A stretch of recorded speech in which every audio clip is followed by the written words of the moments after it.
Well, I don't know what he's up to. He's picking me like chicken, shucking me like corn, stewing me like an oyster. I mean, he ain't put nothing down. I'm gonna put some syrup in your booty. You know, no too. I'm gonna put some syrup in the front. You know, no. In your drawers. The front of your drawers, your bikini. I'm gonna put some syrup so I can lick that syrup, eat that syrup. Oh, yeah, my love. You my love. You my baby top dog.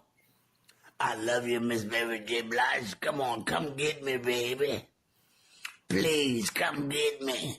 I'm hungry for your drawers. Oh, yeah, God, I want to eat them drawers in the front. Them drawers off the chain. Fire and desire. I'm trying to tell you, it's one love. I love you, baby. Oh, yeah. Now, the disruptor-in-chief, Elon Musk, who apparently has adopted the alias, at least he changed his social media handle to Harry Balls, tweeted this morning, democracy in America is being destroyed by judicial. Yo, it's your boy, the Tesla King, Elon Musk. The boys always make my rocket shoot straight up, no homo. You bout to listen to the #1 JFK-related podcast on planet Mars. Now plug in your neural link for two numbnuts who aren't a waste of government spending, the BBB and JOEB.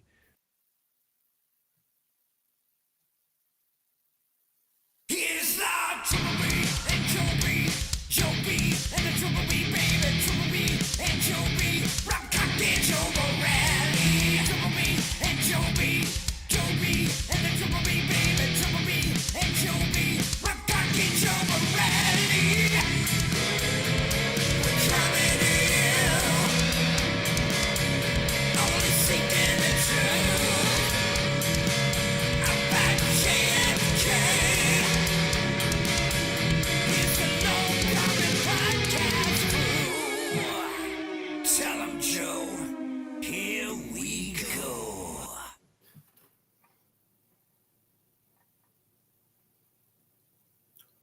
Special Wednesday show. Here we go. What's up, everybody? Welcome to the show. This is unexpected episode number 235. We hadn't planned on doing this, but there's a very good reason why we are doing this. I mean, we would have done a show. We were planning on doing a show anyway. Mhm. But, of course, Wednesday is normally reserved for our members only. And this Friday night, we will not be live. We will have a live premiere at 7 p.m. here on the channel, just for you, something we've never uploaded for you guys before. And it'll be a nice little treat for everybody. But we'll be back live, of course, March 28th. Well, March 26th. We'll do the Wednesday show, and then we'll be live for the big show, March 28th, the Friday. But so tonight we had to kind of change what we were going to do because, hey, well, we got some documents, Joe. We did. We did. Yeah, and I think I told you earlier in the day, I was like, if we get any document uploads on NARA yesterday, I would be pleasantly surprised. And we got 2 different batches. So yeah, it's kind of I wasn't expecting the second one. I didn't even know we had a second one until yesterday. When I went on to the NARA website, and I was like, wait a minute, 2 drops, 7:30, 10:30. Okay. So yeah, 3 hours after the first one dropped, we got another one. you did not find out because you have on notifications of every tweet Luna does. That's how I found out. Well, your boy is asleep by 10:30. So whatever notifications came on this phone, I feel you. I did not get until the next day because I'm old. Someday you'll get there, Joe. Oh, I'm not far behind, man. Yeah, but by 10:30 on a Monday night, yeah, your boy is sleeping. He Yeah. is cutting some logs and yeah, I'm Dunsky. Getting Fair on enough. but Fair enough. Let's say hi to a few people. I want to say hi to ZR Striker, who I was messaging with on Reddit. I've been making a lot of posts on the Reddit JFK forum, and we've gotten a bunch of new subscribers from there. So I want to welcome everyone from Reddit in. And ZR Striker is a Rangers fan, and he had the funniest analogy. He goes, "It's a worse relationship than Liam Marina's." Being a New York Ranger fan. And Rob, they're falling out of the playoff race here. It's rough times in Rangerland. Not yeah, that. imagine that. So Imagine that. yeah. So what up, Striker and everyone else from Reddit? And I know we have a bunch of the homies here. Tiny Dancer, of course. Sally, good evening to you. Hello, Sally. Paul Cummings, Mr. Jack Taylor, of course. Frankie G. Scott Edwards, Colleen, everyone's favorite Rocket Queen. How are you doing tonight? Gregory Stewart, who respects the jersey. I put that up earlier. Mets jersey. I'm going in. I'm shifting my my emotional investment to baseball. It's spring training, Rob. And Peach's sister's kitchen, who is our newest spook. She signed up earlier today. And Rob, I think we have two more in the past 2 days. Yep, we got Oglethorpe, who joined as a covert operator. And of course, we mentioned T Busy last time. Von Duke, Social Outcast, and Tiny Dancer just re-upped today. So thank you guys so much for supporting the show, and we're glad you dig it. Yes, thank you. Trey, if I haven't seen your name before, and I forgot, does Paula owe Joe some fried chicken now? We did make a bet on fried chicken. Was it based around the documents? Yeah. And what was the time frame of the release? I don't know. I don't remember. I would just think it was either all or nothing. I remember it. I'd have to go back. Or Trey can maybe remind us, since he is our local encyclopedia for the TLB. NK, how many Israeli documents were unredacted? We will get to that, sir. Yes, we're going to get there. Trust us. Yes. PSV Odyssey, how are you? Oh, Paul. Italian G. I like that name. Is that a Rusty jersey? Who's on your jersey? It's blank actually. This was a giveaway, and it says 86 because the Mets won the championship in 86, the World Series. And I was born in 86. So I went to this game and got this. Come on. It's kind of cool. I got the number. I was born on a year the Mets won the World Series. So no name on the back. It's a Dunkin' Donuts giveaway, something. But it's a cool jersey. Joe's a Dun King. Yes. Colleen. Oh, hey, Colleen.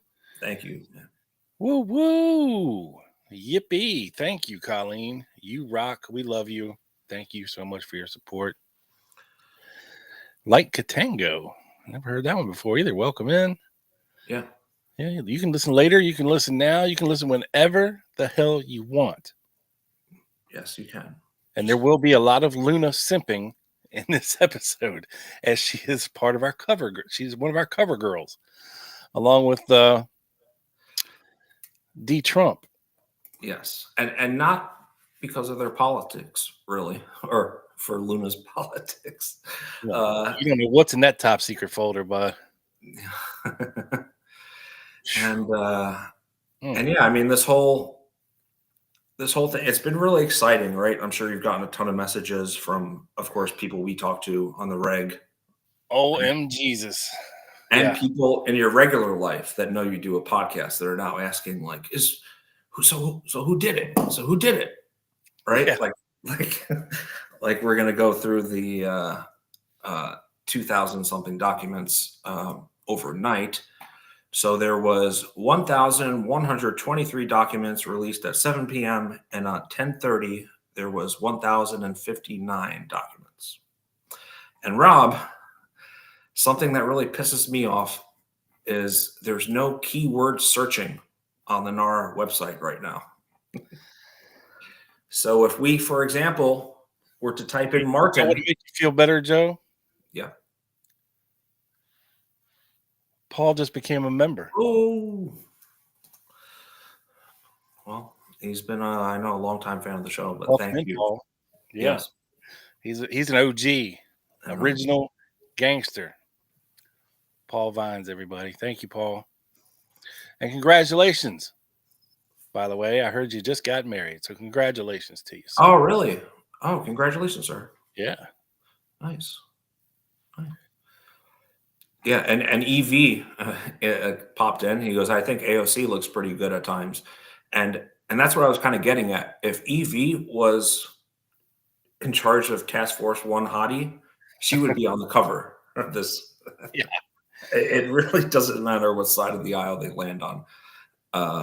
And of course, you know, Luna's task force doesn't have declassification authority. There was a lot of other things going around.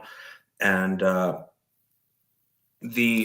we got, before we get into a couple emails of documents people emailed us that want to talk about, I wanted to read something real quick on what Jefferson Morley said on X last night about his thoughts on what the documents. A lot of things. What's he saying now? What's he saying now? Yeah. Well, something clicking the wrong button here. Something I share his thoughts with. This statement was made. Here's the statement of the Mary Farrell Foundation. So Morley's tweeting it. So this is from the Mary Farrell Foundation. I'm sorry. No, it's from him, the vice president of the foundation. He makes that very clear. You know. From me, yes, he does. It's a statement from me, the vice president. Yes. You always correct me when I read the first sentence and miss a word or two. So thank you, sir. Context is everything, Joe. It really is, and yes. I'm not saying thank you sarcastically. So the first JFK Files release of 2025 is an encouraging start. We now have complete versions of approximately a third of the redacted JFK documents held by the National Archives. Rampant overclassification of trivial information has been eliminated, and there appear to be no redactions. Though we have not viewed every document, 7 of 10 JFK files held by the archives and sought by JFK researchers are now in the public record. These long secret records shed new light on JFK's mistrust of the CIA, Castro assassination plots, surveillance of Oswald in Mexico City, and the CIA propaganda operations involving Lee Harvey Oswald. This release does not include 2/3 of the promised files, nor any of the 500 plus IRS records, nor any of the 2,400 recently discovered FBI files. Nonetheless, this is most positive news on the declassification of JFK files since the 90s. Well, maybe since 2017, I think might have been a better release, but encouraging start, right? We heard the executive order in January, right? I think 23rd or something. And I think we speculated that it would take at least a few months for some files to get uploaded. So we got them in maybe a little less than 2 months. And of course, I'm not satisfied. I know a lot of people are kind of taking their victory lap and being like, we released the files, and a bunch of influencers, specifically on the right wing, are saying promises made, promises kept. But we have a lot more work to do, guys. And I think at least what my stance is going to be is keep applying the pressure. And there's a bunch of good people in the community, from Matt Crumpton, who was on our guest show last week, who made a couple national TV appearances yesterday, to Jefferson Morley, to a couple other dozen people, Alan Dale, who we had on a month or two ago, right? Everyone is kind of working their angle. We have to keep the pressure on. There are so much more documents. We know a fraction are digitized right, Rob? A fraction. We have to get those 2,400 recently discovered FBI files in the archives or up on the NARA website. There's a lot more to do. So great step, positive, but we can't, just be satisfied with this. Is my What kind of Joe's trying to say, folks, is keep your foot on the gas pedal. Don't let up. Keep plying them and plying them and plying them to release everything. Because, look, I, like the rest of you, was very excited to see this stuff come out. And then I probably have been through 200 of the 2,000 some odd documents. And while that may seem like not very many, it's a lot. my eyes will tell you it is a lot. It is a lot. I didn't get much work done at work today. And hopefully my bosses are not listening to the show tonight. But I mean, they got to understand, Sorry, Bob. But I'll do better tomorrow. Yes. If there was a crash in the warehouse, it wasn't your fault. You weren't there. That's right. That's right. I had other things to do. I've been waiting a long time for this, but it takes a long time to get through some of these documents because, while the document itself may be a single entity, I came across documents with hundreds of pages. Hundreds. There's like a Lopez report in there that's like, God, 300 or 400 pages long, unredacted. I'm just like, good Lord. Now I will say this: a lot of the stuff, and I didn't find any smoking gun documents per se. Was there some interesting things? Yeah, but most of the stuff has been released before, only with just some stuff redacted, right? So it's not like some holy shit moment. Now there is some stuff in there that hasn't been released before, and we'll get to some of it because some people are starting to point fingers and thinking that they found the smoking guns and this, that, and the other. But we'll get there, I promise. But I feel like, and I've seen what you were talking about, Joe, where you see some of how these I call them Johnny come latelys, right? These are not JFK researchers. These are conspiracy succubuses, if that's what you want to call them. Who are social media influencers on Instagram, TikTok, whatever the case may be. If it's a conspiracy, they'll make a short about it, and whatever. Yep. And they like to point things out, and it's just like, all right, you point something out here, but you don't realize the context of what it is. You're talking about you're talking about something that is referring to, it's a document from like the 70s, from the HSCA era, but it pertains to Lee Harvey Oswald, right? But it's not from 1963. Okay, it's from later. Yeah. A couple years later, from the CIA, internal investigations, internal memos, whatever the case may be. And HSCA inquiries. Yeah. Yeah. Do they follow up on things? Do they ask questions? Do the CIA investigate certain allegations? They sure do. You can tell that from the documents, and some things that can get misappropriated. And it may sound like I'm poo-pooing here, but I'm not. I'm just, you got to be very careful because of what you put out there, because if you don't understand what you're reading and the context in which it is, then it can come across as like, oh, this is fantabulous new information, right? But what in reality, what they're discussing is some random lead that somebody told somebody else, and they're investigating it, and somebody takes it as a literal thing. Yeah, it had to be put in a document. Yeah, it's in a document. It's but it's basically just them going through their proper due diligence to investigate the claim or whatever, or just say, hey, so and so said this. Does this sound right? Or just FYI, da da da da da da. And it can be misconstrued as a smoking gun document when it really isn't. Yes. So, welcome, Mike. Glad you're here, buddy. Yes. Hey, Mike. Glad you were able to catch us dealing with some couple health issues. So if you pray, if that's your thing, prayers up to Mike.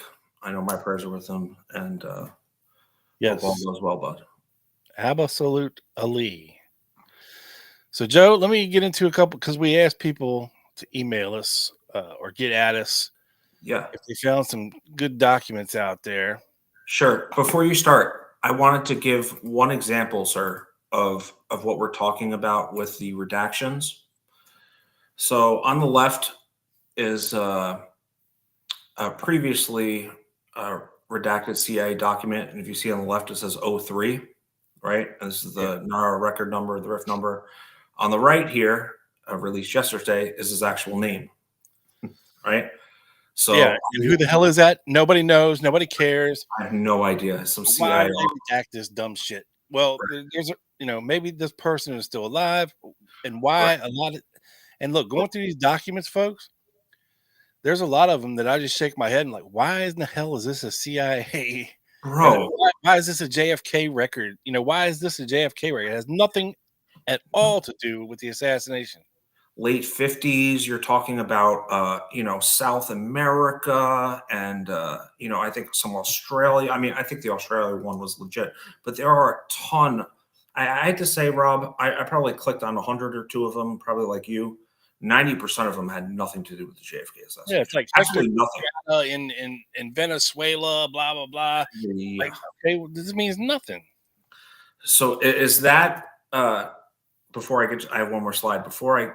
Is that an attempt to muddy the waters in a sense? Because if you put all the relevant documents instead of, the 2000 something that were released, if you actually had relevant JFK documents and it was 100 or 200. Well, again, if you compare it to what has been released to this point, there's still a lot of that shit in all the releases. Yes. I blame the ARRB. Okay, they're the ones that classified certain files as being JFK related or national security related. Again, this is what happens when you have people who don't know shit about the assassination, really, on some kind of a board or a task force or a task to do a job. They just don't understand. And right. I guess it's better to lump some shit in if you don't know than to leave stuff out and possibly miss something. That's a good point. That's a good point. But it makes it extremely difficult and frustrating on people like our part. But Rob, I'm glad you said that because I was just so frustrated. I was like, what does this have to do with the JFK assassination? All last night, I woke up in the middle of the night, couldn't go back to sleep for a couple hours. This is another one, Rob. I think this is the same document. On the left is the redacted version, right? And on the right, it was the previously unredacted version. It says 27,03. And then on the left, it's DCOS and Bumao. I don't know. Burma. Yeah. Nobody gives a fuck about Burma or Thailand. Yeah. And Thailand, which is now unredacted. And both Burma and Thailand were previously redacted. But Rob, there's still 68 to 70, 70, 71, 72. So there's still redactions.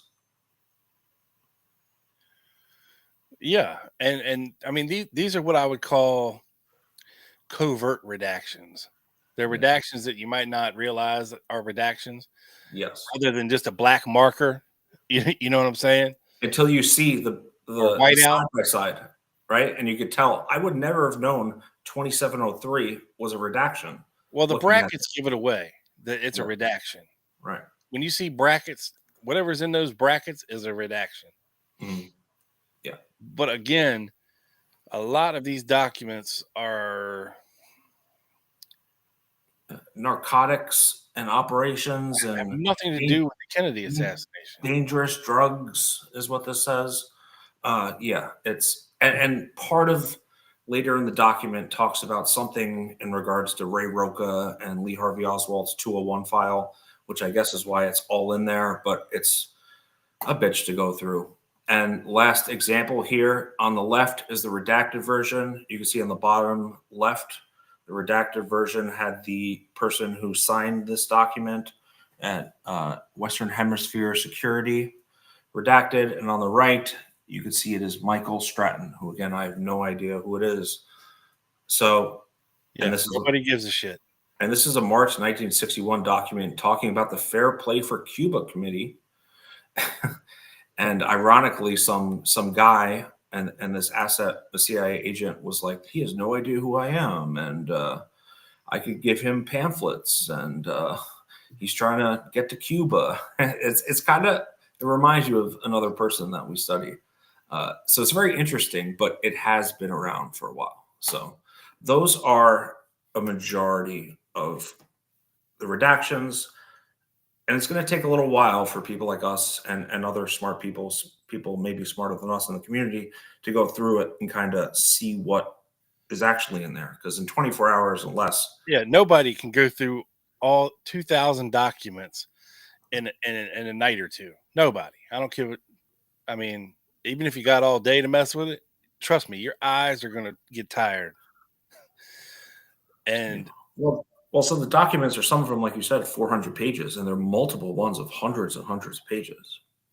Right. Now, I figured out a good tactic, if you will, to get through multiples. So, Oh, really? yeah. So, for instance, if you start and you see that if you open a document and it's something about, some random Russian person that you've never heard of before, right? So-and-so said something at some point. Well, and then the next document is directly sequential to the first document. Like, it's probably going to pertain to the same kind of thing or be close to it. It's when the numbers jump. So when you see those sequential numbers, you figure all those documents pertain to the first one that you open. And then when you see it jump to a different sequence of numbers, then it's a different topic, if you will. That's a really good point, Rob, because I've been just clicking on random pages out of the 219 or whatever there are. And you'd get, for example, I clicked on a page and I got a bunch of James McCord documents, right? And they were all consistent, following each other. And then there was that jump, right? In riff numbers, and you could tell the subject changed. Right. Yeah. So if you see potentially sequential riff numbers, you know that they're probably all pertain to the same thing. And when that jump happens, it's probably something different, something new. And Joe, I was going through, I think it was Monday evening, and I came across a Daniel Carswell file. Ooh. That I hadn't seen before. It was basically a CIA report, an internal memo or report, but it was basically telling the story of how these three guys, what their pseudonyms were, what their cover stories were, how backstop they were, how believable their covers were. They were going through all the levels. Like if they check into were they living here? Yes, they're on a rental agreement at some point. Yada yada yada. The whole nine. They had credit reports. Oh yeah, and Rob, they actually created fake answering machines for the aliases of the three CIA agents that were caught and imprisoned in Cuba. And of course, for the backstory, I know we've talked about this. I think it was on Members Only, Rob. CIA had to go in almost a 3-year operation to conceal these guys' identities. And so they set up fake answering services or machines, like companies and like everything, to make sure that Castro's G2 didn't know who they had, which was the head of the technical services division, David Christ, whose alias was Daniel Carswell, who had knowledge of almost all audio operations within the CIA in a Cuban prison. Not an ideal situation. So, but anyway, this document was like 30 pages long, and, and it told the whole story from beginning to end, how they got in, what they were doing when they were there, what they started doing, what they had to stop doing, how they got caught, the whole 9 yards until they finally got them back. So it was pretty cool to see that. Send that to me later, please. Ed Ledoux, what's up, Ed? Hey, Ed. There you go. Hey. Went through the last 13 docs yesterday, only 100 more to go. There you go. I started at the end because, why start at the beginning? I started at the end of the second batch. Okay. And probably made it through like 100. But I started at the beginning of the first batch and made it through like 100. But there's still so much to go through, so much irrelevant stuff. I mean, it's going to have to be like one of these things where, we're all looking at different shit at the different times, and who's going to be the lucky person to pull the shit out of there, that's supposedly, got everybody up in arms. So who's going to pull the gold wrapper from the Willy Wonka chocolate bar, right? All right, so let's go to a couple emails here, Joe. Let's do it. First up, let me share my screen here. Where are we at? Okay. First up, we got an email from Uncle Dave. Oh. Out in San Diego, right? Yeah. And let's see what we got here. Sure. This is the personal history statement, Joe, of Emilio Rodriguez. Ooh. Ooh. This is Ernesto Rodriguez's brother. This is basically like a CIA, what do you call it? Application, right? I mean, he's got to put every bit of information, personal information on this thing. Like some interesting points though. All right, so he's in Florida. He was born in Cuba.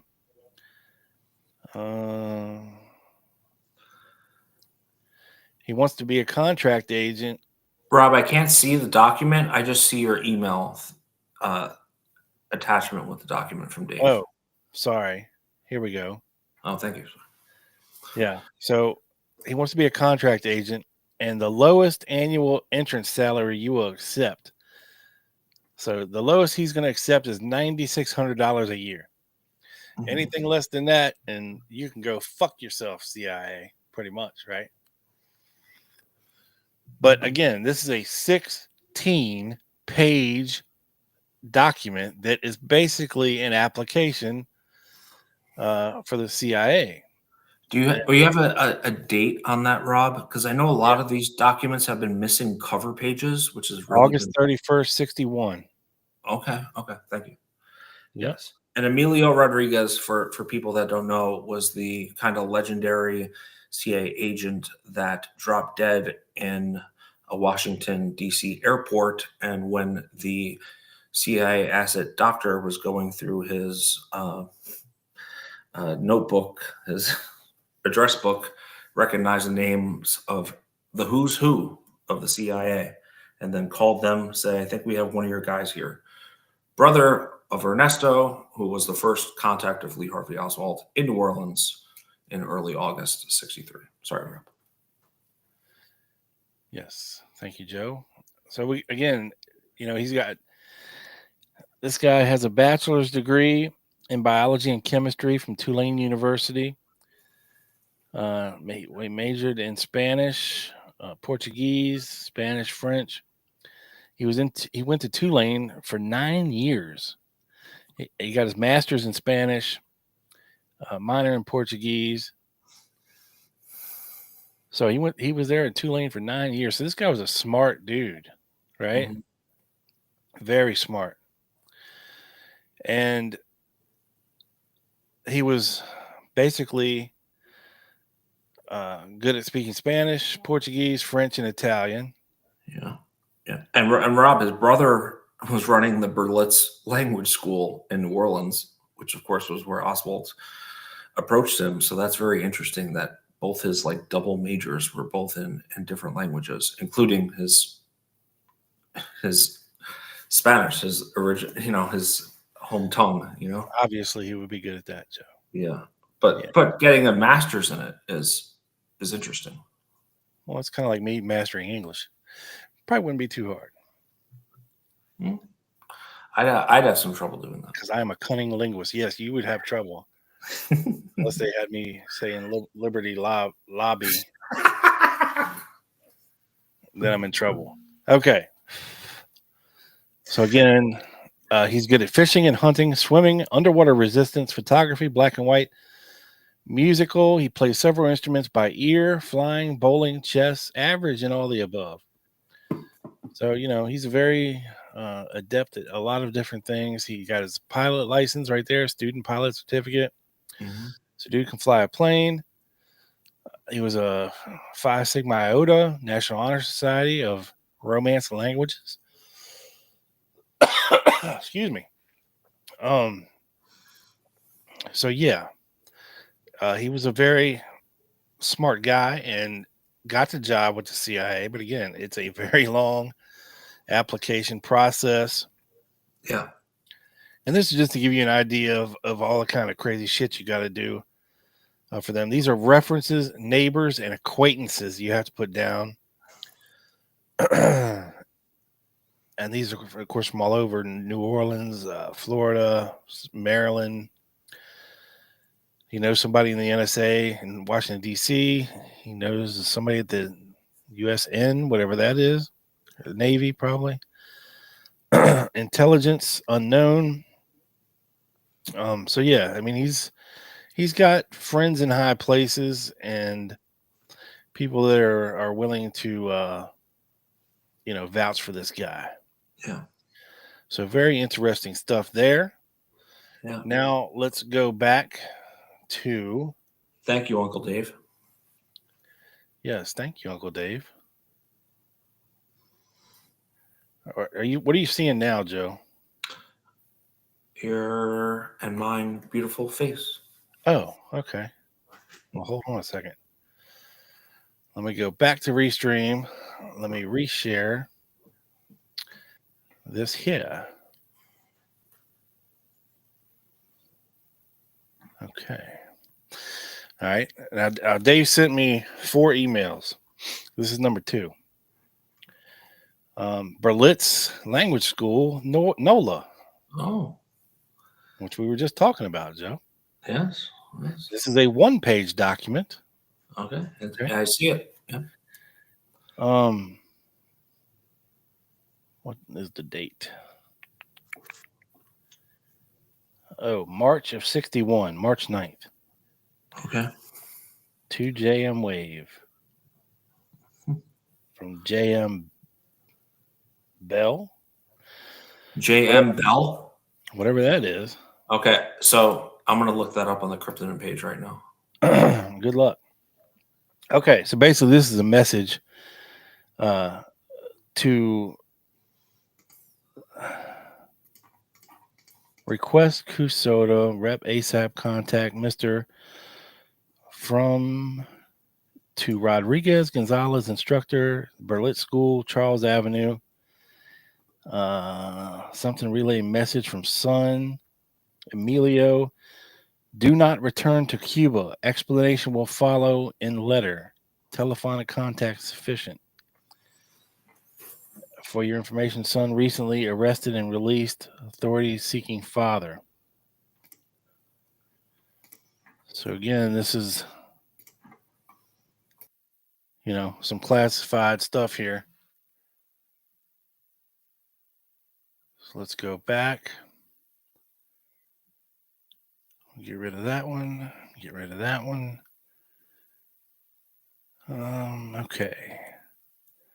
And I like I said, these aren't all bangers. There is no smoking gun documents out there, people.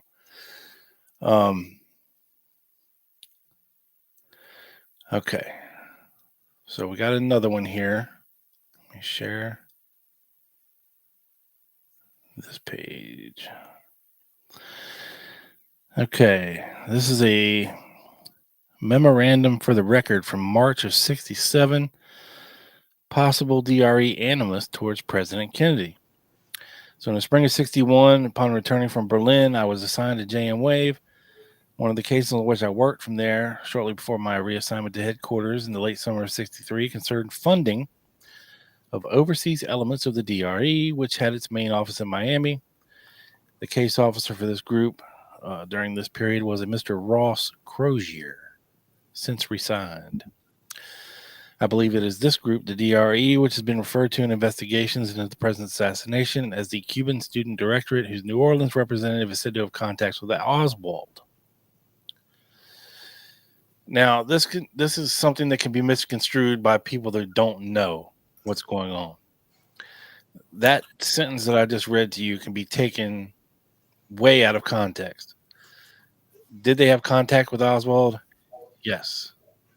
It was the street fracas, the fight, Oswald going in to Bernier's store, yada, yada, yada. It wasn't like some secret clandestine meeting between the DRE and Oswald where, they conspired to kill President Kennedy or anything like that, right? Yeah. So recent news reports of investigations centering in New Orleans on the assassination have once again brought to mind the concern I felt in November of 63, by which time, however, I was far removed from current knowledge of the organization. Page 2. I do retain a distinct recollection that the DRE leadership, especially Luis Fernandez Roca, whom I met several times, did hold sentiments of chagrin and embitterment that Kennedy had not more forcefully pursued a liberation of Cuba.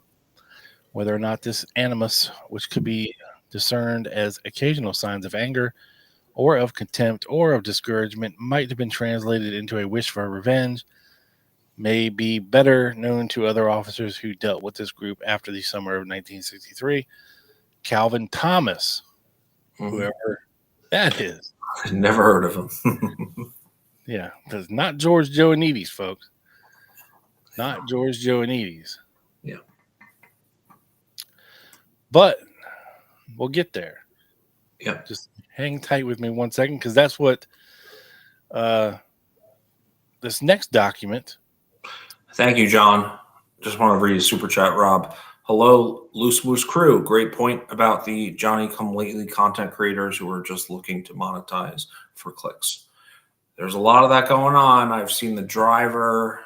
I've seen George Bush and Dealey Plaza. It's nonstop. But I will say it is a good time to be a JFK podcast.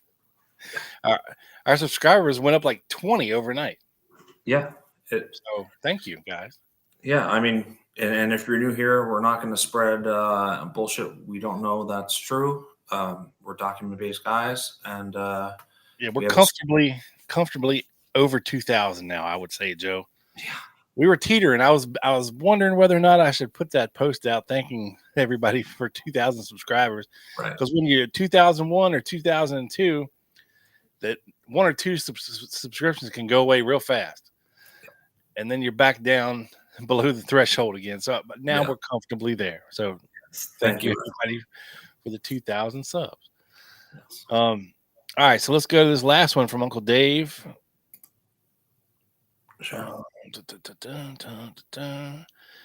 And it has to do with George Joanides. Now, this document, I've seen it before. It's been out there.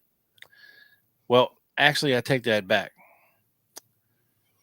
I've seen previous annual fitness reports on George Joanides. Okay. Mm-hmm. From like the 1963 era. This one is from a period of from mid-June 78 through January of 79. And this is when he was basically in charge of what documents the CIA gave the HSCA when it came to these Cuban exile groups. Yep. Right? They called him out of retirement. All right. Mhm. Dude's a GS-16, which is very high up. Yeah. Right? He's think it's making a one of lot of money, folks. So this is an 11-page document. So let's see how fit George Joanides was. In regards, it says here, he was responsible for a new procedure in recording of exchanges with the HSCA.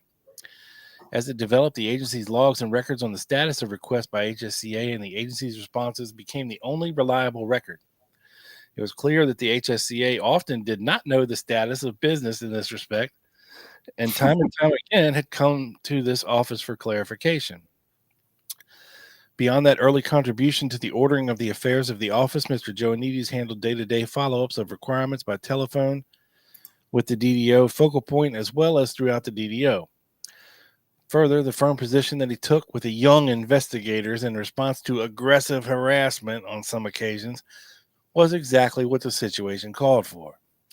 A person of his maturity and experience handled the job exactly as required by the situation. If the peculiar nature of the work did not call on Mr. Joanides for all the talents of his wide experience, it nonetheless was his experience and quick perceptions that ensured a superior performance. Now, if that doesn't sound,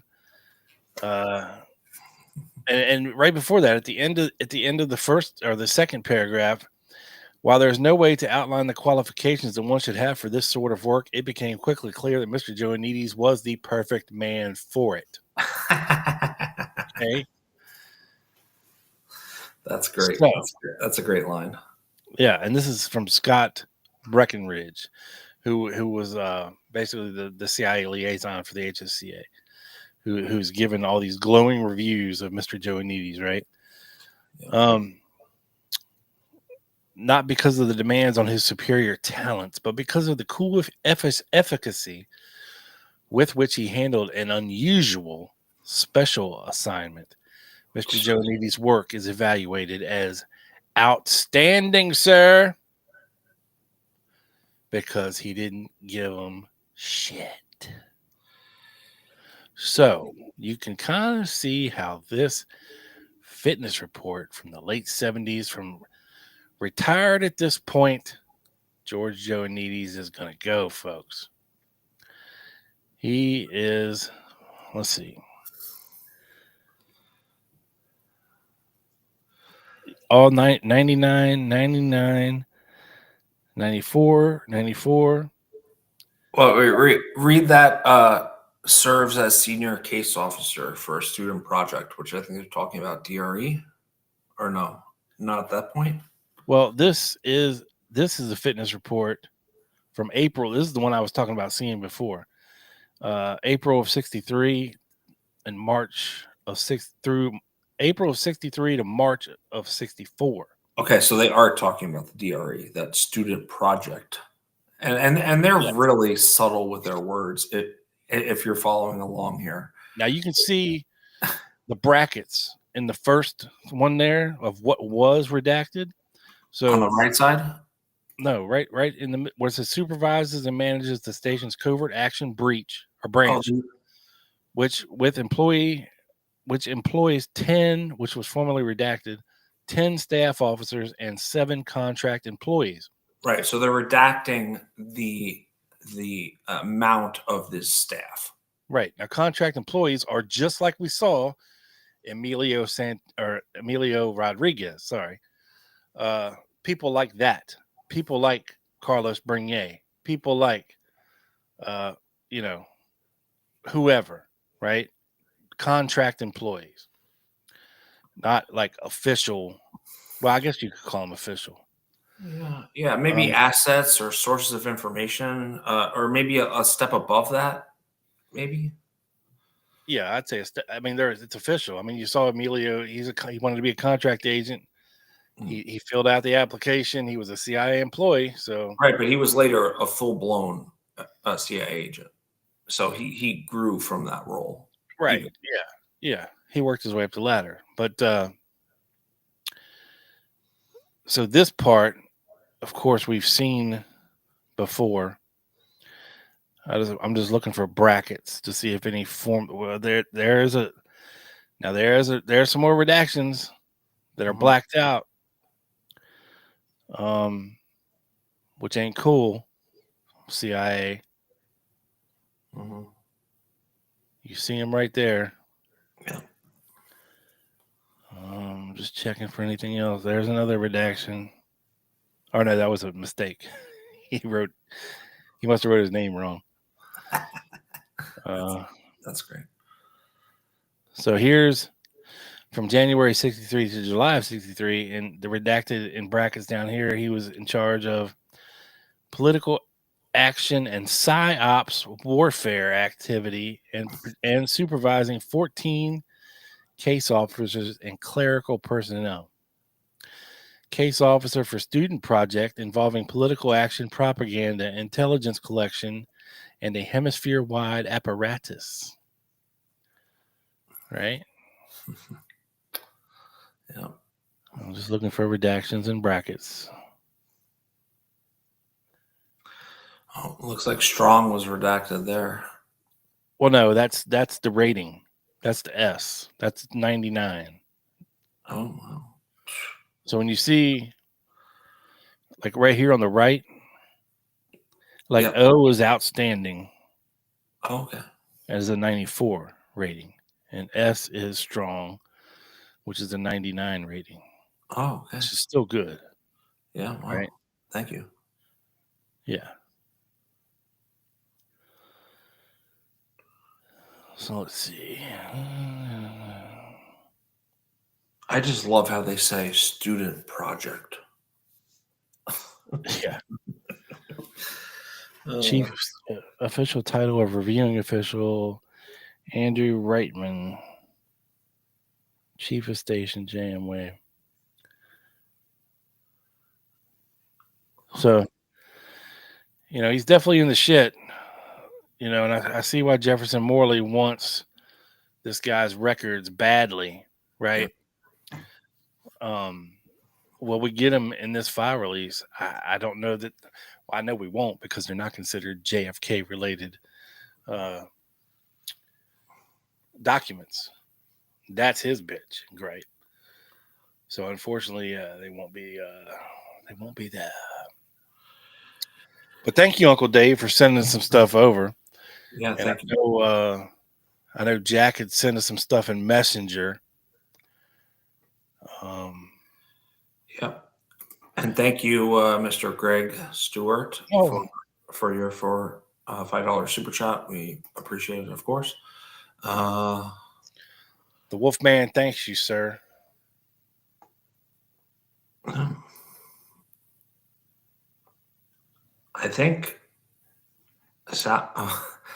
think Colleen changed her name to Rocket Queen Colleen.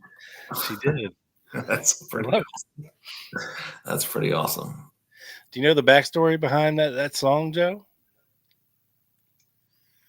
Well, first of all, let me ask you a question.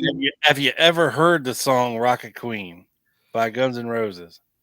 Yes, it rings a bell. If you were to play it for me, I would 100% know. I can't bring the lyrics to my head. Okay. Well, there's a great part in the middle of the song where you can hear like a woman, making pleasurable noises, if you will. Okay. And actually, it was Axl Rose who was the lead singer. He had recorded him banging the drummer, Steven Adler's girlfriend. And he put that in post-production without the drummer knowing until after he heard it. And then he still didn't get that it was his girlfriend. What? Yeah. It's a crazy story. Wow. Yeah. I had no idea about that. No idea about that. Wow. Might dive into that later. I'll remember. Yeah. There's a big backstory there, but it's a great song. Wow. Yeah. Twitter has been ridiculous. There's so much. Everyone that had a JFK related post in the last 24 hours has reposted it just to get clicks and views. It's extremely frustrating, and to try to, So why don't you walk us through some of these highlights, Joe, if you will, from these document releases so we can talk about it. Let's talk about it. I will.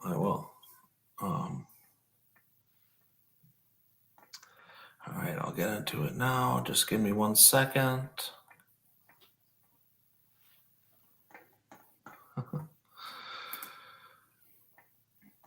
Oh, there's so much bullshit. I have so many things bookmarked. It's crazy. Did you hear about? Oh man, this is so ridiculous. Did you hear about the Joe Biden JFK Jr. document, Rob? Yes. Oh man. Let's talk Well, about it, Joe. Let's talk about it. okay, so this is something that has 5.4 million impressions on X. Something And- we'll never get in the entirety of doing this show. Yeah. And I'm talking like if it goes for another 20 years, we'll never have 5 million views on anything combined. But here we go. Yeah. It's I don't know where it says United States Department of Justice, and apparently this document has been around for a few years as well, and this is not anything new, but it says something of Senator Joseph Biden of Delaware, accompanying handwritten printed letter dated 9/6/94, beginning, "Dear Senator Biden, you are a traitor," and bearing the signature John F. Kennedy Jr. So this is allegedly something JFK Jr. said about Joe Biden in the 90s here. But one of the great things, in my opinion, about X is the community notes. They're actually really good about that. Like if like a tweet is bullshit and it has a lot of views, they're going to put a community note on it. This was previously released and tweeted 5 years ago. It was part of a FOIA request for documents that mention JFK Jr. These are not JFK assassination files that the original poster leads the post with. This letter was an anonymous threat from someone who signed the letter JFK Jr. So, and this is only one post here, but that's 5.4 million views, and you can guarantee a bunch of people retweeted this shit, and I saw a couple of them, and you probably have And didn't read the community note. Yeah. Over 10 million impressions here, and people thinking that JFK It's not Jr. just a community note, Joe. There's a link. Yeah. That supports the. Let's look at it. Can you see it? Can you see it? I can see the link. I can't see where you took us. Okay. It loaded for me. Sorry. I'm gonna reshare it, and we're gonna check on this link.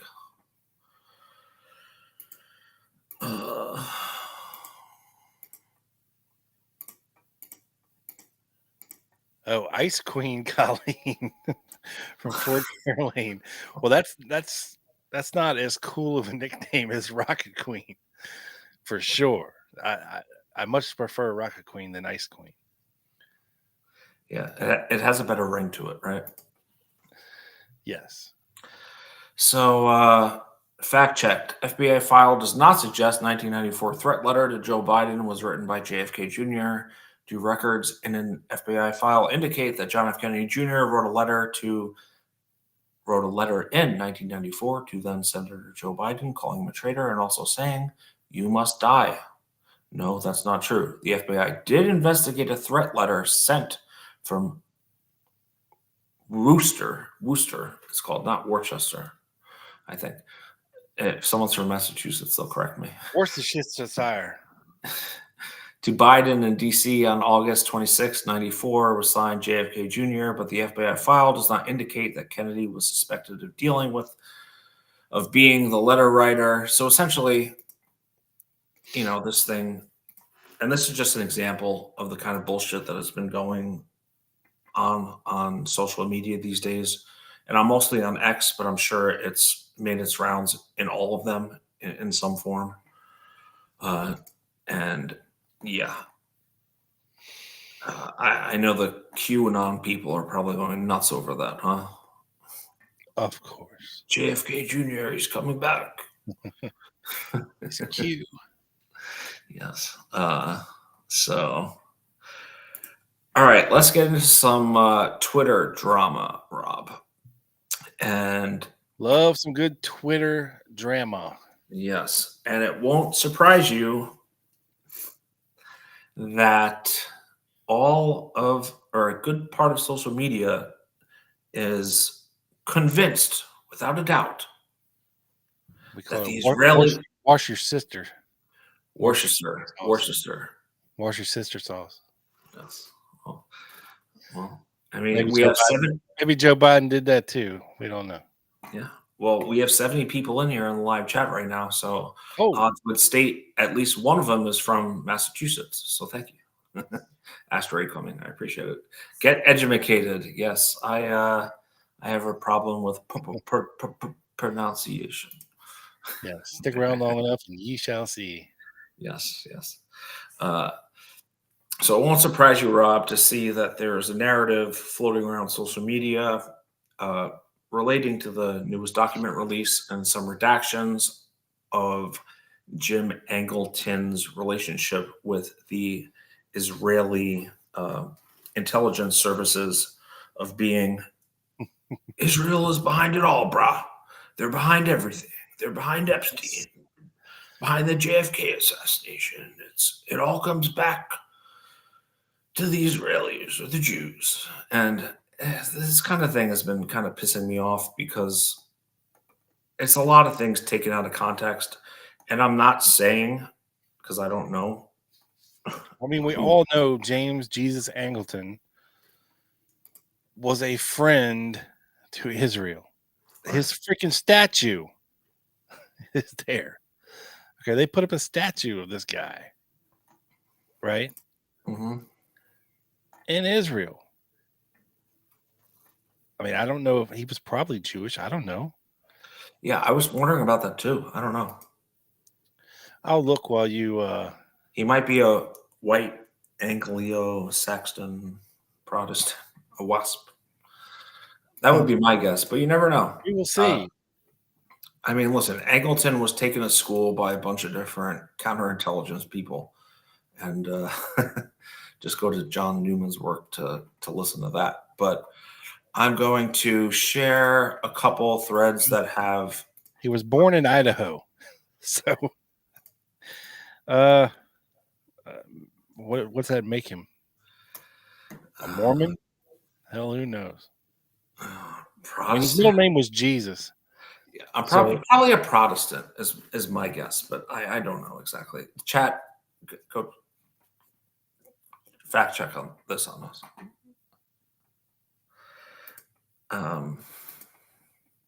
His mom was born in Mexico, so he was half whitey, half Mexican. Born in Mexico or was Mexican? His mother was Mexican. Okay. That I did not know that. She was already a naturalized citizen before she married James H. Angleton.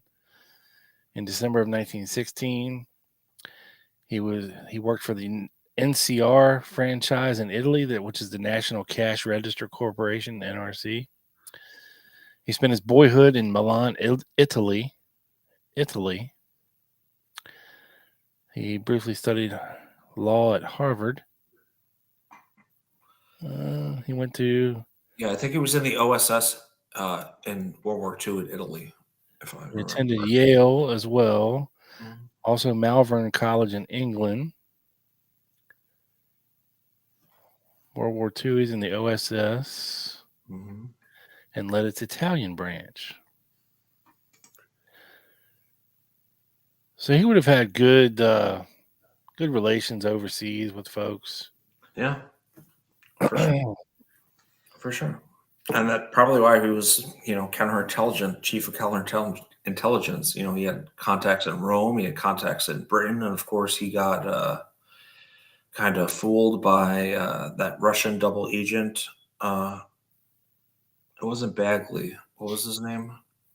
The one that pieced out Angleton and went to Russia, defected there. I'm blanking on the name, but Angleton, when you really study him, kind of got duped a few times in many different aspects. And of course, he was an alcoholic and a very paranoid man. And eventually fired, I think it was after the church committee, after I think HT Lingual, Rob, the mail opening program. I think that's what got him. And I know you have something on that later. So here's what I found on Angleton and the statue, and it's in Jerusalem. Okay. Mhm. The monument is little more than a pile of rocks cemented together, 4 feet high, surrounded by a jumble of boulders. A low stand of dried out dandelions, empty candy wrappers, broken bottles, and piss stains. But despite its neglected and even abandoned appearance, it commemorates a man who was responsible as just about anyone for what has become the close, nearly symbiotic relationship between the United States and Israel. The shiny black plastic plaque screwed to the stone doesn't even hint at the monument's significance. The inscription is in Hebrew and English, and it reads simply, "In memory of a dear friend, James J. Angleton, 1917, 1987. Yeah. That's interesting. He has a statue there. And it was Kim Philby I was referencing. Thank you, Betty Bowo. Kim Philby. Yes, I think it was British SAS or that defected to Russia that was like best friends with Angleton and kind of played him the whole time. And he was completely caught off guard by his defection. And, you know, they were confidants. So thank you, Betty Boo. Betty Boo.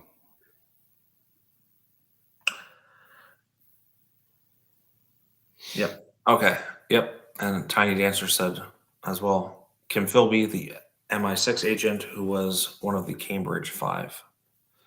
Yes. This is why we love our chat, Rob, because when we blank on a name, they fucking come through. Right? Hell yeah. So I have some of the Israel drama when you're done. Okay. I almost have the picture now. Okay. Let me see if I can upload. Okay. Here we go. Here we go, folks. Here it is. This is a picture of the James Jesus Angleton Memorial in Jerusalem. It's a rock on the bottom right. Yeah, that's it. That is it. He couldn't be that much of a friend. Shit. Yeah. It doesn't say who put it there, nothing. It's just some kind of mysterious thing, you know. But yeah, photo credit to Jeff Morley on that one. Yes. Cool. Yeah. And I said SAS, I meant MI6. Thank you for correcting me, Sal. Of course, the state of Israel wasn't created until 1947. The CIA got its charter in 1947. Yeah. You know. I think it might have been 48 with Israel, but that brings me, and I wasn't going to bring this up right now, but okay, so if you're of the opinion that Israel was behind everything, this is 15 years, right? 47, 48 to 63, after they were a country. Right? You want nukes, okay? And I get that's a motive, right? And you could put them in the list of motives. And I think I know Matt Crumpton said he's going to do an Israel episode or something, but that's an extremely risky operation for a new country to kill the president of the United States. Because guess what happens if you're operation is blown. Bye-bye, Israel. You know what I mean? And you could have some, some rogue element, of course, I guess, in theory, but it doesn't line up for me, really. And that's what I'm kind of going to get into here, and what comes up on all these Twitter threads. And this one has 10 million impressions, Rob. Oh my God, 10 million. 10 million. Yeah. God damn. Right. And this is the part in red is what I believe was previously redacted, right? So this is a document from January 13th, 1967. So, 4+ years after the assassination. And they're talking about So it's an FBI document, but this is information received from James Angleton. yes. Okay. In 1953, we created a separate control file under the caption CIA James Angleton for the purpose of retaining copies of certain types of memoranda disseminated to us by James Angleton, Chief Counterintelligence Staff, CIA. We believe it is no longer necessary to maintain this control file. In the way of background, the control file was created to give us the opportunity of closely monitoring our liaison with Angleton on a variety. They're talking about FBI and the CIA Right. liaison.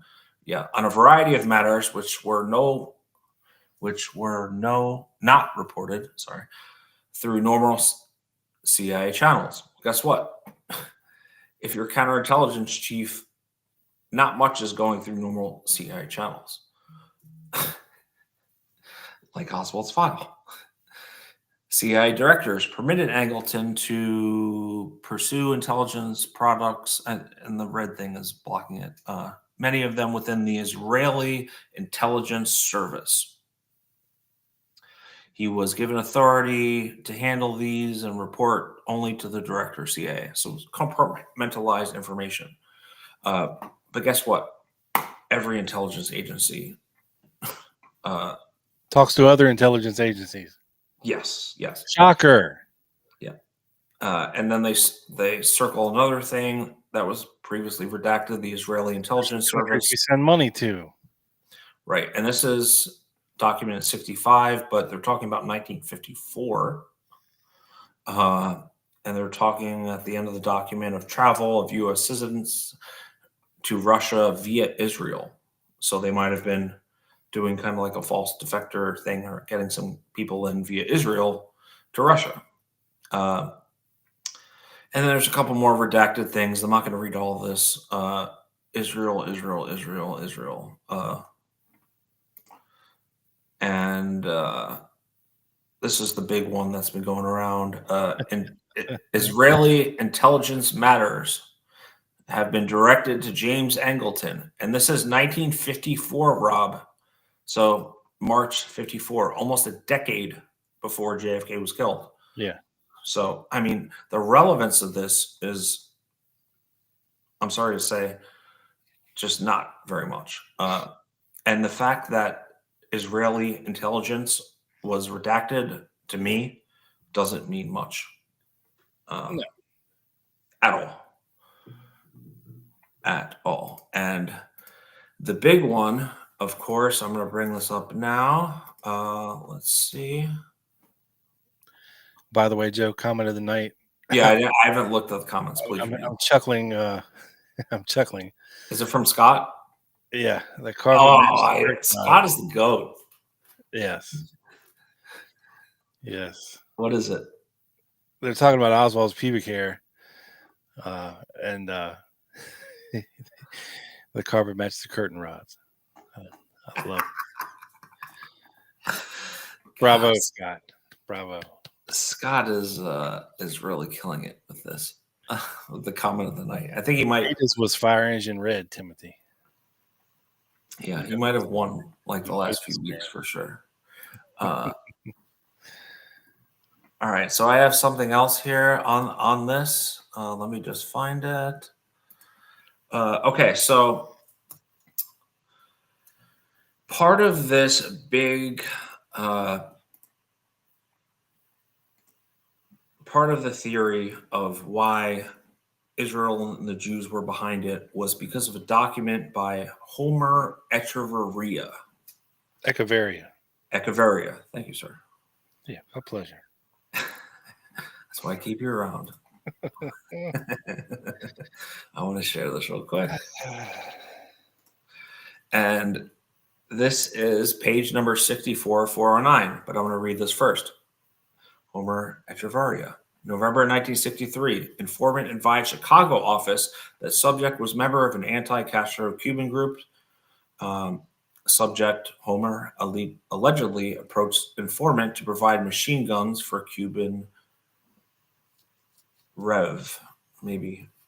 11/21/63.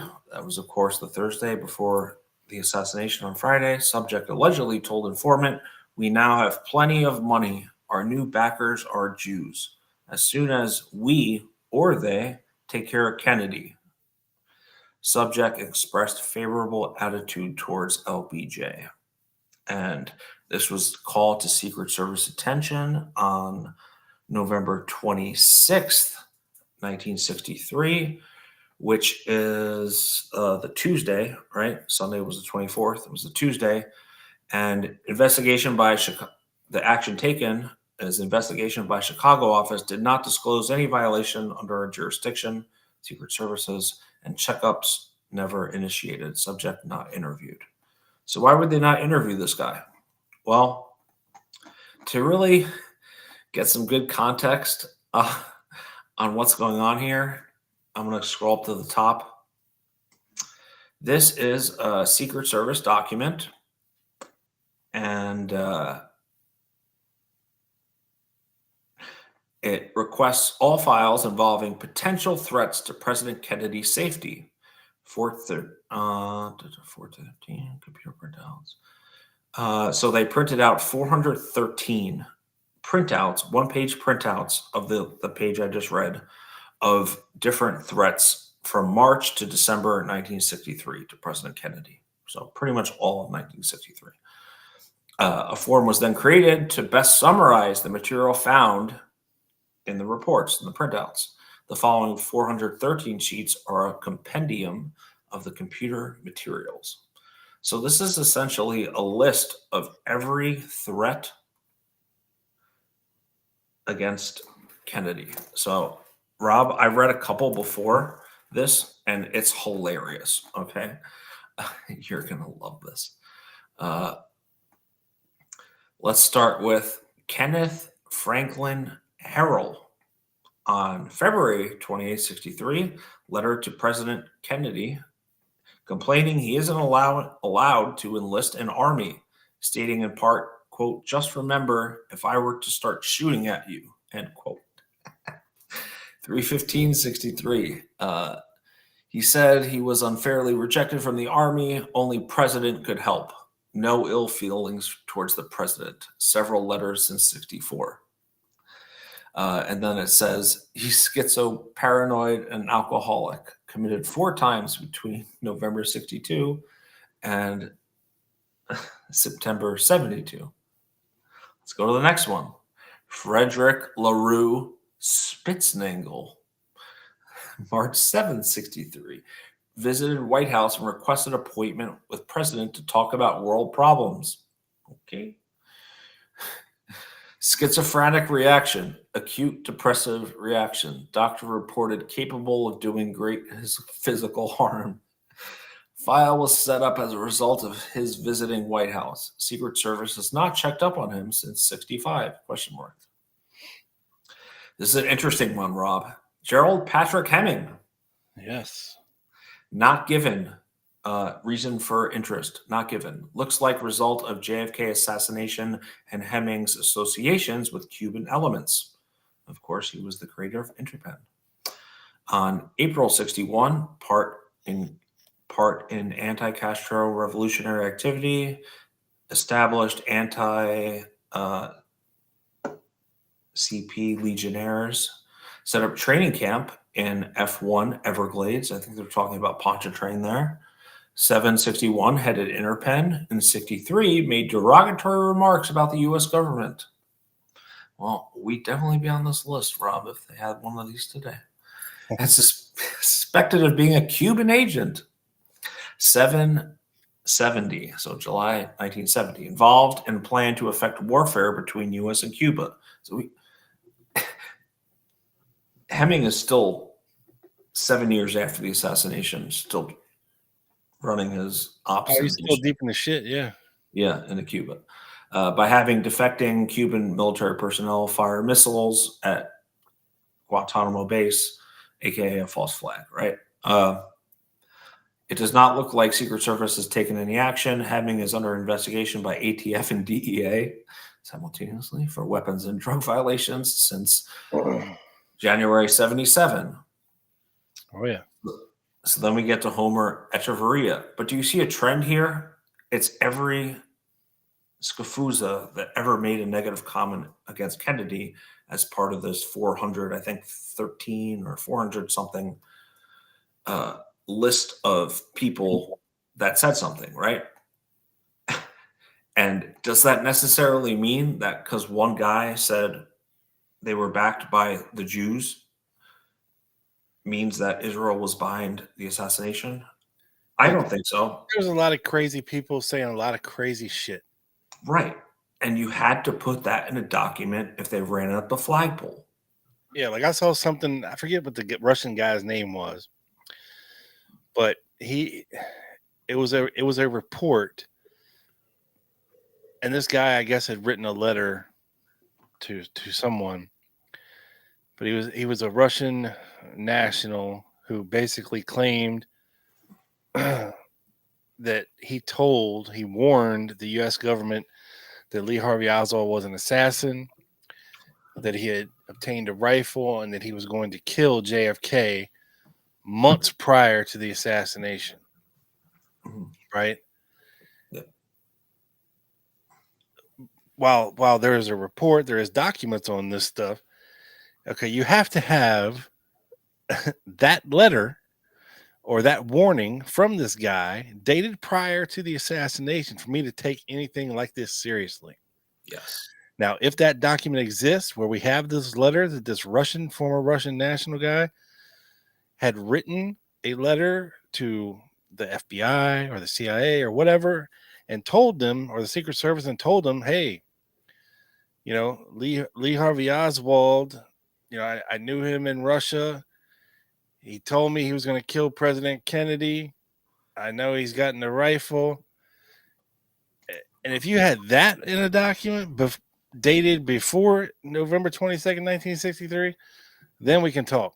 But anything like what we do have is just, it's crazy. Hearsay. It's hearsay. And it comes, in most cases, years or decades after the fact. Yeah. So you can't make anything of that.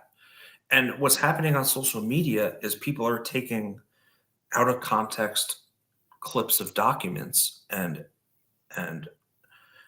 sharing it as truth. And it's just not how this works, guys. And I think our subscribers know that, but in case there's anyone new that's tuning in, that's really what's going on. If you get a threat, you're going to have to report it and put it in a document. Just because it's in a document doesn't mean it's true. Yes. So we have Claude's daughter new up in the chat. Oh. Unless I'm seeing the picture wrong and it's a dude. I apologize. I can't see it that well. So yes, I guess that would make her your great aunt Udine. I love sipping on Lone Stars. Hey, Guarded and Guns is in here. Hello. And hello. And I've seen this list going around too, Joe, a lot. JFK files. CIA orchestrated the entire assassination. Links to Mossad and Israel. Ties to Rothschild's family. CIA was working from Rothschild's Paris home. And I've seen this next one a lot. CIA agent Gary Underhill was murdered after revealing that JFK assassination was a CIA operation. That's been making the most. Yeah. And Way JFK Wisconsin. Jr., the son of JFK, called Joe Biden a traitor in 1994 letter. Biden was a senator at the time. And it said, so all the conspiracy theories came true finally. Yeah, it's all connected, brah. Yeah, this is the kind of shit you got to be real wary of, because this is what people are putting out there. And then when you do some due diligence, you find out that not so fast. Not so fast. These are all Johnny come latelys thinking they got something, right? Yes, sir. That's exactly right. And we don't mean to poo-poo anything, but again, no, I think it's great that there's such discussion online about this. I think it's a net positive. Yeah, for sure. I just wish it was a more legit conversation. Right. But the attention is good because it will keep pressure on the Trump administration and Task Force Hottie 1 and the whole nine, to keep kicking these things out, because this is not everything that we were promised, folks. This was 2,000 documents, right? Or 2,000 files, right? Mm-hmm. This is not everything. Most of this stuff we've had before with just little pieces redacted here and there, as we've showed you throughout the evening. And like Joe said, this is not including the 2,400 FBI documents that hopefully Kash Patel kicks out that they supposedly found recently. Mm-hmm. So we'll see. But yeah, we just encourage everybody to be careful out there of what you believe. Do your due diligence. This website, we tweeted it out. You can go to NAR website and look for yourself.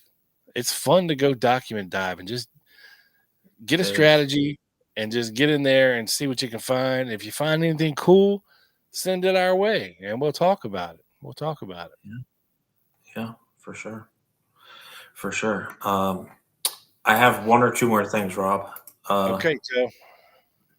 Well, first of all, I looked up the cryptonym J.M. Bell that we had talked about earlier. You remember? Yep. All right. This was JM Wave Communications Center in Miami area. So that kind of makes sense, right? Yeah. The best example of this is a 41761 cable from JM Bell to Guatemala City, while also including JM Wave, JM AAD, JTRAV. I have no idea what the last two are. Regarding the need for the Revolutionary Council, CRC/AM Bud, to go into seclusion at JM FIG during the outset of the Bay of Pigs. But I didn't know that JM Bell is the communications center for JM Wave. I did not know that. And then they have all the documents listed where JM Bell comes up here. And again, Mary Farrell is an amazing resource, and yes. If you're not a member of Mary Farrell, what are you doing here? Oh wow! Thanks for the super chat, MYB. Mind Your Damn Business Incorporated. Thank you, sir. Right. Appreciate you. Thank you very much. We appreciate it. Yeah. Uncle Dave has entered the chat. Oh, well, you might have to listen on the rewatch if you. This is the government's version of coitus interruptus. Yes. Yeah. We did go over some of your emails earlier, Dave. Rob did. So. We call that cock blocking, Dave. All right. I got one more thing for us here on a couple new things that have been discussed online here. And one of them is very interesting. I'm going to share it now. So this is a document that is very heavily redacted here, right? You can see 24 and it's in big brackets, actually a square, rectangle. A lot of brackets. And a lot of brackets here, 24, 24, 24, 24, 24, 24. So what the hell does this mean? Well,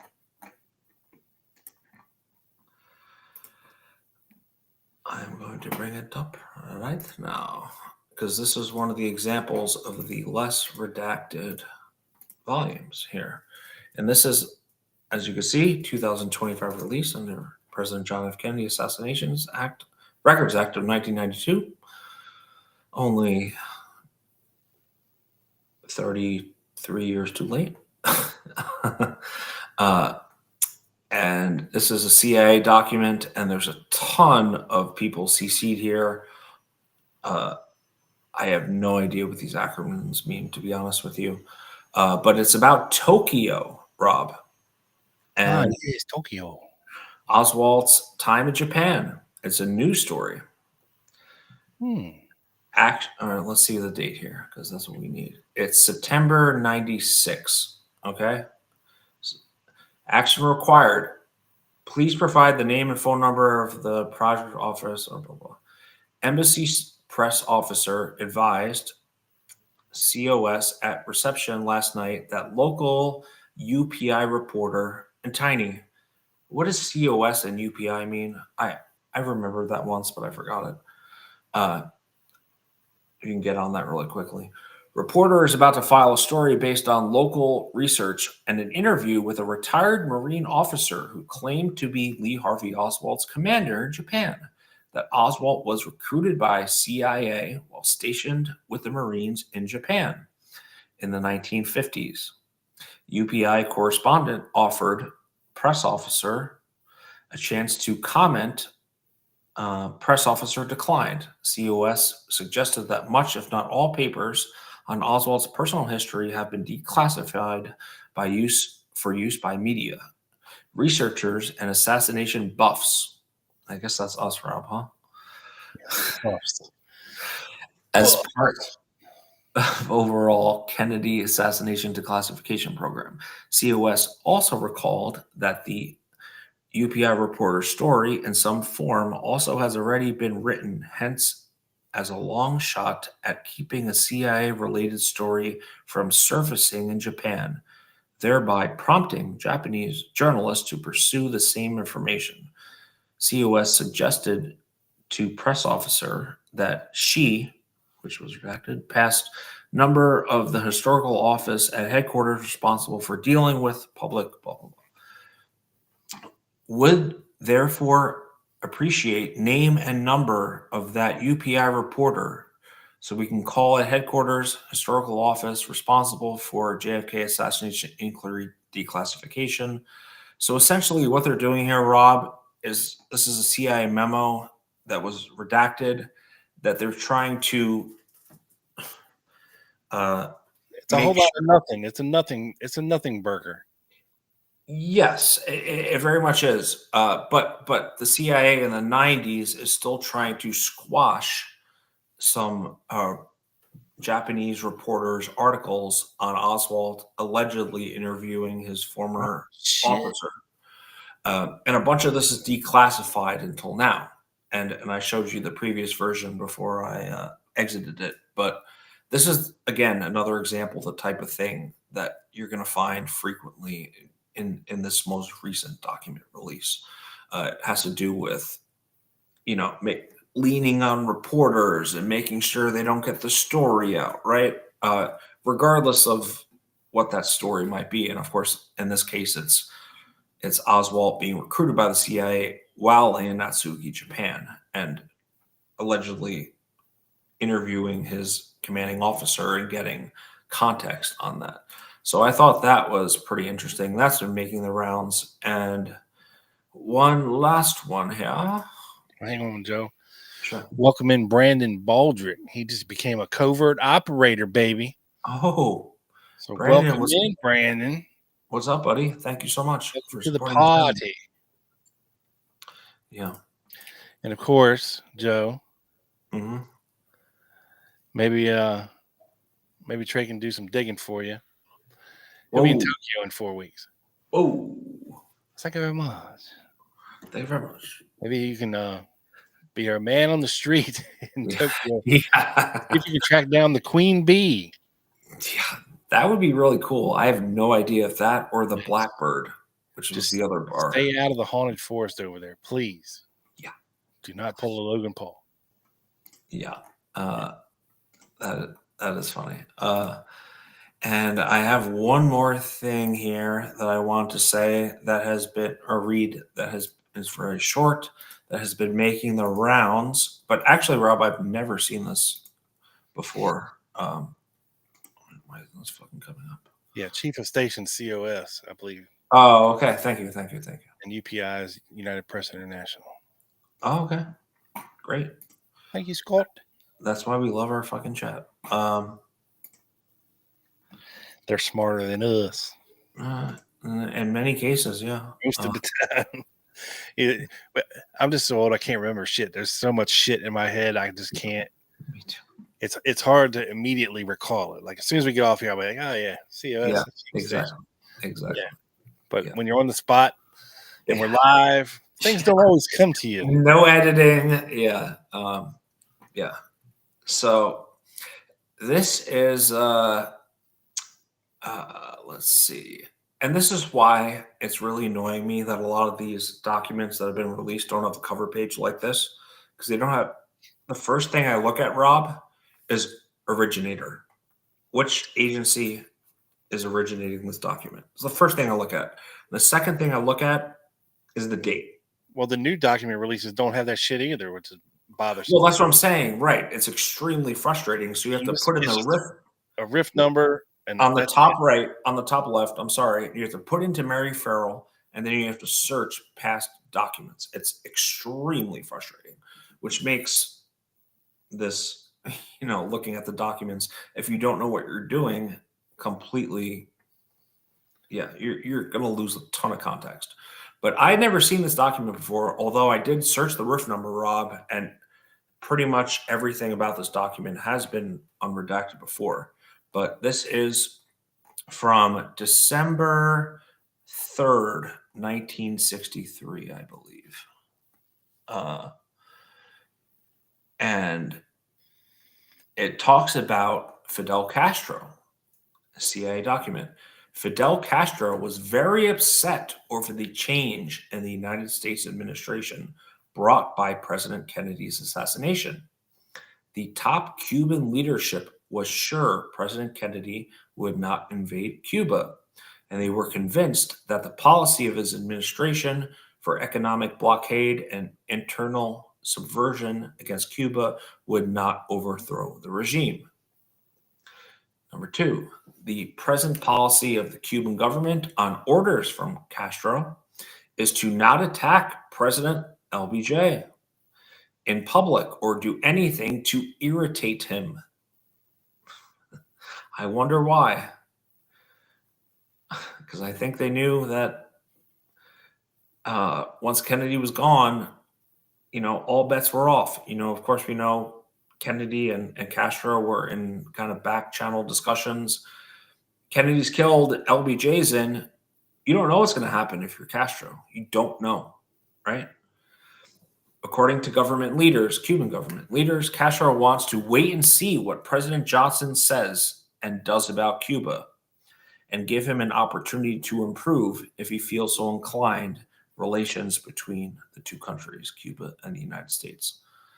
So that was really interesting. And that has been around for a long time as well. The date is December 1863. So about a month after the assassination. This is a document from the CIA kind of telling you what Castro is thinking.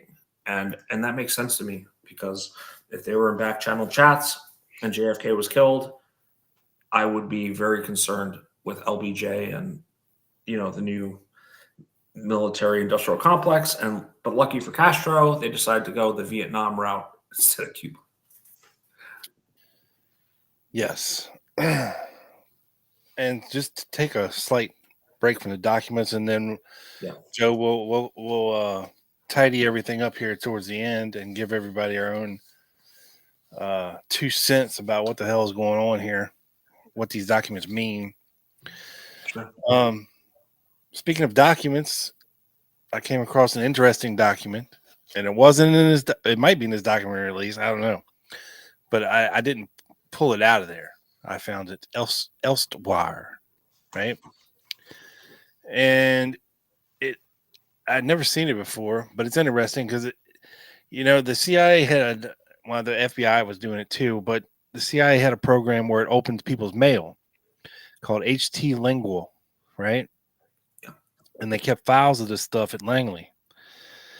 And some of mail opened in HT Lingual. This will give you just a small snippet of some of what they were opening. Okay, so they're opening, reading it, copying it, filing it, resealing it, and delivering it. So this is clandestine, right? So you get mail, you don't even know it's been opened and copied by the CIA, but they're watching your shit. So when things come through for certain people or places, such as now, some of these people I've never heard of, but some you have heard of. George Kennan, Bella Abzug, the Ford Foundation, Arthur Burns. They were opening all the mail for Harvard University. You got to think they must have had a lot of files for that. Jay Rockefeller, the Rockefeller Foundation, David Rockefeller. So they were hot on some Rockefeller shit. Okay, they were getting all these mugs. Richard Nixon, they were opening his mail. And this was an King FBI. Jr. This was an FBI operation. No, CIA. Okay, thank you. HT Lingual. Martin Luther King Jr. No shock there. Mrs. Martin Luther King Jr. His wife, Coretta Scott King. Hubert Humphrey. Joe. Yeah, Senator, Minnesota. I believe so. Yeah. And they also posted a deleted. You can see his mark top secret. I can. Top. Yeah. And this is deleted from the watch list. So this is people that have been taken off their watch list and when they took them off. So we're no longer we're no longer opening your mail. Right. But it gives the dates that they watched their mail to and from, which is interesting. That's very interesting. Yeah. So for some reason, they were opening everything up from American Express Company from February 26, 59 to August 2nd, 1960. Let's see. And just for an instance, they were opening up Professor Michael Cole, who was in the Department of Psychology at the University of California, Irvine, 1966 to 1970 something. Yeah. I think it ended close when Angleton was blamed for it in mid to late 70s.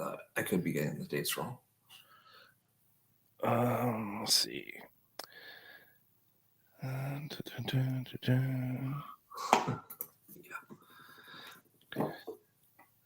Erwin Herzog in Vancouver, Canada, whoever the hell that is, was having We have a comment here about or not as Abzug. This person was a congressperson from New York. Oh, Is okay. that- Bella Abzug, yeah. Okay, thank you, Scott.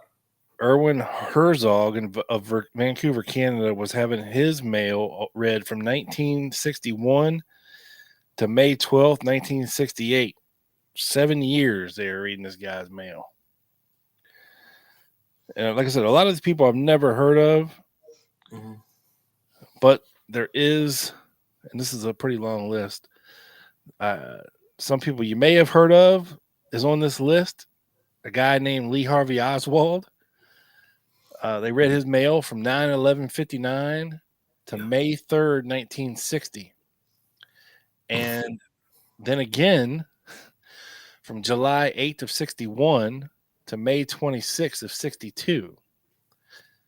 That's kind of right before he was leaving to come back to America. Mhm. Now, the next name on this list is very interesting, and that's Marina Oswald. They started reading her mail on November 26, 1963, until Yeah, right. May 26, 1972. So for 9 years, they were reading her mail after the assassination. Can I stop you there? Do you think they were, if they had Oswald under H.C. Lingual, they would not have been reading Marina's? Because we have examples, I believe they're in the Warren Commission, those letters of her like writing her ex-boyfriends in Russia and family members, and like all of her correspondence isn't is available. Oh yeah, I just don't know. I just got to go by what's on this Yeah, document. yeah. I was just thinking. You know, maybe the FBI was before that. I don't know. It's hard to say. It's hard to say. This is the CIA specifically. Right. Francis Gary Powers is on here, the guy who was shot down in the U-2. Yeah. They were reading his mail from October of 61 until October of 62. So for a year, they were reading his mail. Wow. Ramparts Magazine. They were reading all mail to Ramparts Magazine from 1966 to 1970. So for 4 years.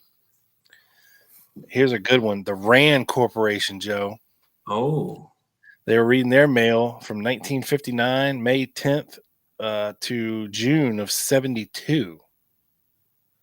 So for 13 years, they were reading the Rand Corporation, Rand Development Corporation in Cleveland. And they were CIA affiliated for sure, right? Mm-hmm. It's interesting that they're reading their mail. And then we have the brother of Walter Reuther of Reuther's News Service. His brother Victor, they were reading his mail from 1969 to 1971. Another Rockefeller, Neva Goodwin, daughter of David Rockefeller. They were reading her mail and they stopped.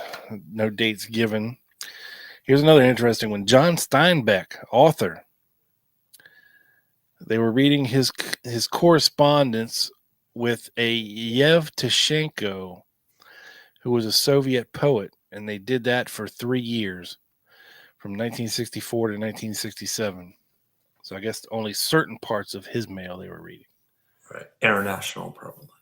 Yeah, to whoever this Russian was.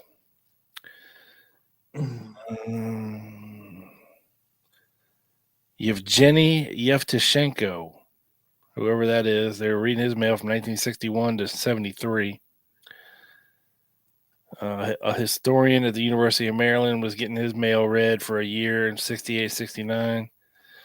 So I don't know what you had to do to get put on this list, but it's definitely sus. Yeah. I think corresponding with people in Russia would definitely be almost certainly going to get you on it. But Yeah. there's a bunch of professors and people that weren't that are on it. So Oh, I don't know. thank you, NK. Walter Reuther died in one of the CIA's airplane sabotage hits. So there you go. Reuter. So if I can say it right, Reuter. Yeah. Yeah. Him and Rourke, right? The guy. You were in the same plane there, bro. What? I didn't say they were in the same plane. But yes, and like Colleen says, like Hale Boggs. Yeah, that's true too. Yeah. I saw this wild History Channel thing where this dude was in Alaska searching for Hale Boggs' plane, and they didn't. Oh, really? Yeah, they followed his flight path, and where they had to like go. It's like this. They had to go in between this pass that the weather in there is like really jacked up, and there's a glacier at the bottom of this valley in between this pass of these mountains. And they said, you know, if they would have crashed into this glacier, there's no way they'll never find them. Right. Because there's like crevices and cracks in the glaciers that goes down for very long distance, and Yes. no way. Yes. But that was a pretty cool show. I forget what it's called, but Yes. It leads to the ice wall and the green utopia under the ice in Antarctica. Yes. well, Alaska's pretty far from Antarctica. Yeah. They could have Maybe if tunnels. you dug a hole straight through. Yeah. Yeah. I forgot you said Alaska. But I just wanted to leave everybody with this note, Joe. Okay. And it's just my personal observations on these file releases.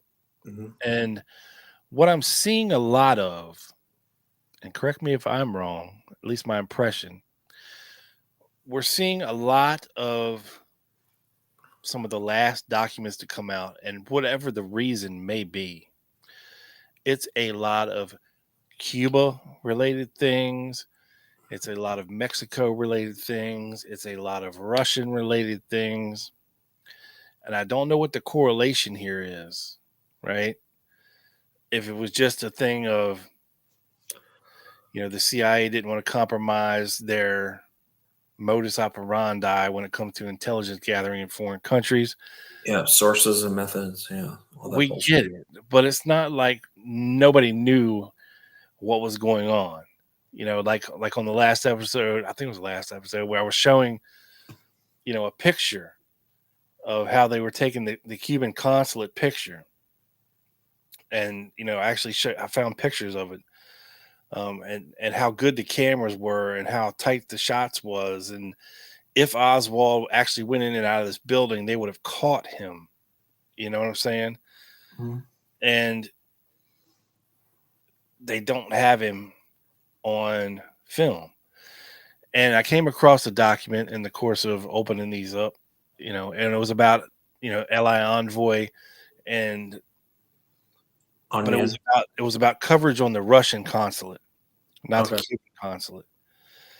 And before they had set up in this safe house, it says they they used to have a roving van, like a roaming van that would just drive around the block and try to get pictures, of people going in and out before they actually had a spot, you Right. know, Yeah.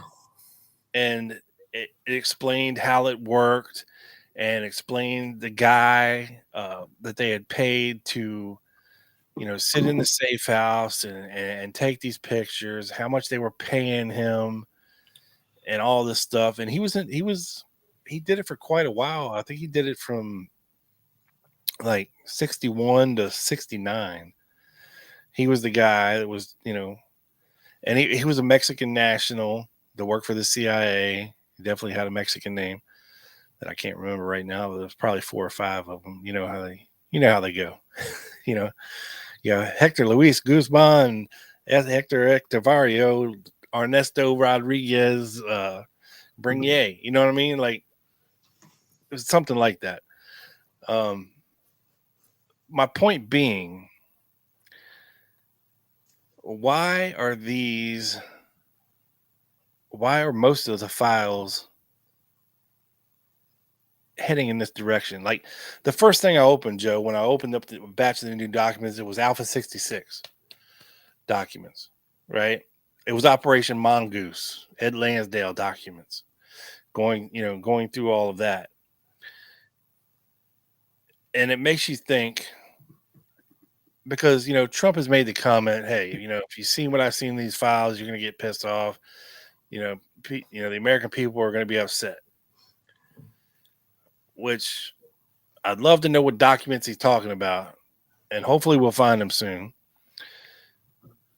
But when you hear comments like that and you see the documents that they've been holding on to for so long and what they pertain to specifically, the direction it's pointing is, elements within the CIA in conjunction with anti-Castro Cubans, were kind of involved in something like this. I mean, we floated this idea for years on the show. Because it had to be certain things because of how everything went down. when it comes to, Oswald going to Mexico City, and, how all these agencies had to basically cover up their relationship or information that they had on Oswald or lack thereof, or whatever the case may be. From the get-go, the FBI dropped the ball, right? They were supposed to be watching Oswald. For sure. They dropped the ball, and heads rolled after the assassination, not publicly, but behind the scenes from J. Edgar Hoover. There was a lot of shit that went down. Mhm. At the Secret Service, however, nobody gets fired, type of thing. And it's just like, really? You let a president die on your watch. Somebody should be fired here, for lack of action or whatever the case may be. Dereliction of duty or whatever. Negligence, whatever. Yeah. Something. The CIA has plausible deniability because they're not supposed to act inside the country, right? Exactly. They're more of a foreign intelligence community, if you will.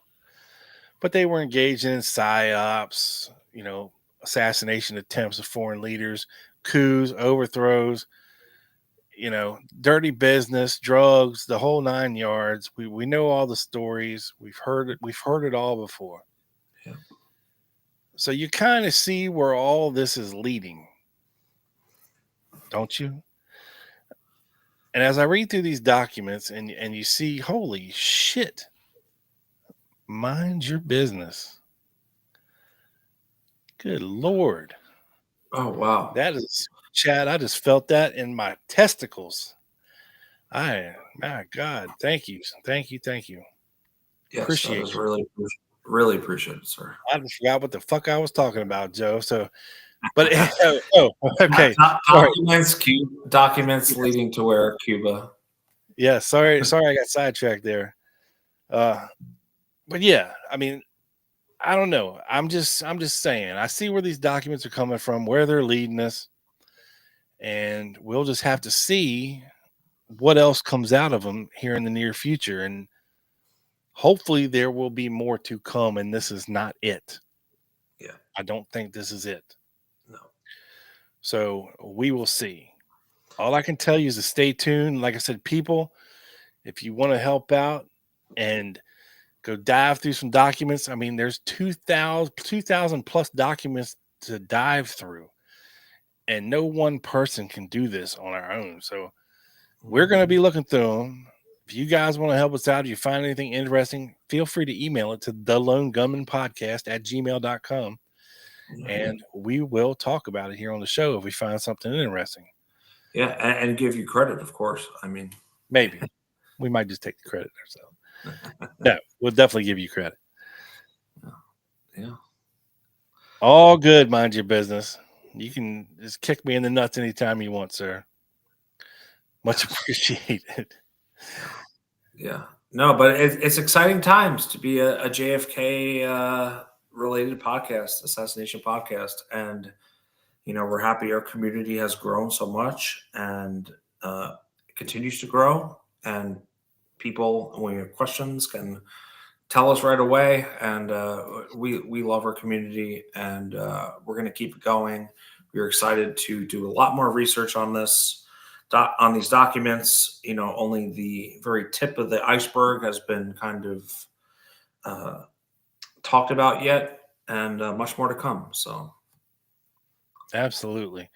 So again, folks, this Friday night, we are not going to be live, but we'll still have a premiere set for you at 7 p.m. Eastern. If you want to come check it out, unless you were in Dallas a couple years ago, something you haven't seen before. So stay tuned for that. Our OG production. Yeah, it's a little something that we've never put out publicly yet. So we're going to do that Friday night, and we apologize in advance, but we'll be back next Wednesday for members and next Friday for everybody else. And hopefully we'll have some more updates on some document talk and we'll figure out in between here and now, and we'll let you know Wednesday what we're going to be talking about Friday. I think we already have a good idea on it. I've tasked Joe with some certain things. You have. And I found a really interesting new document in Good. relation to your task. Good. So we got an exciting show coming up for you on March the 28th. So definitely tune in for that. Don't want to blow our load here, but we'll tell you next Wednesday what that show is going to be about. So thank you everybody for showing up and showing out. We're 91 strong.